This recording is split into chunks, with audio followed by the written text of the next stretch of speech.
Zimbabwe match দিয়ে test venue হিসেবে অভিষেক হতে যাচ্ছে সিলেট স্টেডিয়ামের ভেন্যুর অভিষেক টেস্টকে স্মরণীয় করে রাখতে কোনো কিছুর কমতি রাখতে চায় না বিসিবি। ক্রিকেট বোর্ডের পরিচালক ও ওমেন উইং এর চেয়ারম্যান শফিউল আলম চৌধুরী নাদেল জানিয়েছেন, এই ম্যাচকে ঘিরে সিলেটবাসীর মধ্যে অন্যরকম এক রোমাঞ্চ কাজ করছে। স্টেডিয়ামকে নতুনভাবে সাজানোর পরিকল্পনার কথাও জানান বিসিবির এই পরিচালক। শ্যামানন্দ শ্যামেলের ক্যামেরায় সিলেট থেকে আরো জানাচ্ছেন আব্দুল আলিম শাহ। ক্রিকেটের সবচেয়ে মর্যাদার সংস্করণ টেস্টে বাংলাদেশের অষ্টম ভেন্যু হিসেবে অভিষেক হতে যাচ্ছে সিলেট স্টেডিয়ামের। অভিষেককে স্মরণীয় করে রাখতে দেশের ক্রিকেটের নানা সময়ের অর্জন নিয়ে বের করা হচ্ছে একটি স্মরণিকা। এছাড়া সিলেট আন্তর্জাতিক ক্রিকেট স্টেডিয়ামের অভিষেক মুহূর্তকে আরও স্মরণীয় করে তুলতে থাকবে দেশের ক্রিকেটের ঐতিহাসিক অর্জন নিয়ে বিশেষ প্রদর্শনীয়।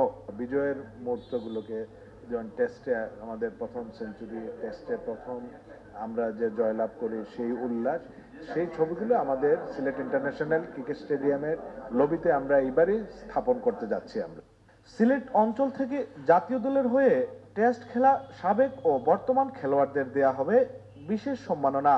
সিলেটের এই ভেন্যুতে টেস্ট অভিষেকেও বরাবরের মতো দর্শক উপস্থিতি নজর কাড়বে সবার প্রত্যাশা বিসিবির এই পরিচালকের। হীরাবাই, আমাদের সুরুবাই, শান্ত, অলোক কাপালি, রাজিন সালে, এনামুলক জুনিয়র বা এখনো যারা অভিষিক্ত হবেন তাদেরকে আমরা একটু সম্মান জানানোর আলাদা আমরা কিছু ব্যবস্থা রেখেছি। সিলেটে আপনি সেটা ফুটবল বলেন, ক্রিকেট বলেন, টেস্ট ক্রিকেটও যদি আমরা ধরি, আমার মনে হয় অন্য জায়গার তুলনায় অনেক বেশি দর্শক হবে। এদিকে বাংলাদেশ দলের ক্রিকেটাররাও অধীর আগ্রহে অপেক্ষা করছেন নতুন এই ভেন্যুতে টেস্ট খেলার জন্য। দেশের সবচেয়ে আকর্ষণীয় ও সুন্দর এই ভেন্যুটির অভিষেকে ভালো খেলে স্মরণীয় করে রাখতে চান ইমরুল মিরাজরা।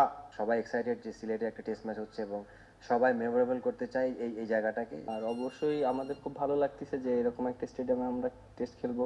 সিলেটের এটা ডেবিউ টেস্ট হবে, তা আমিও যদি বেস্ট ইলেভেনে তা আমারও ডেবিউ হবে। আমি চাইবো যে টেস্টটা স্মরণীয় করে রাখতে। আমার বাংলাদেশ জিম্বাবুয়ের 2 ম্যাচ সিরিজের প্রথম টেস্ট শুরু হবে 3 নভেম্বর।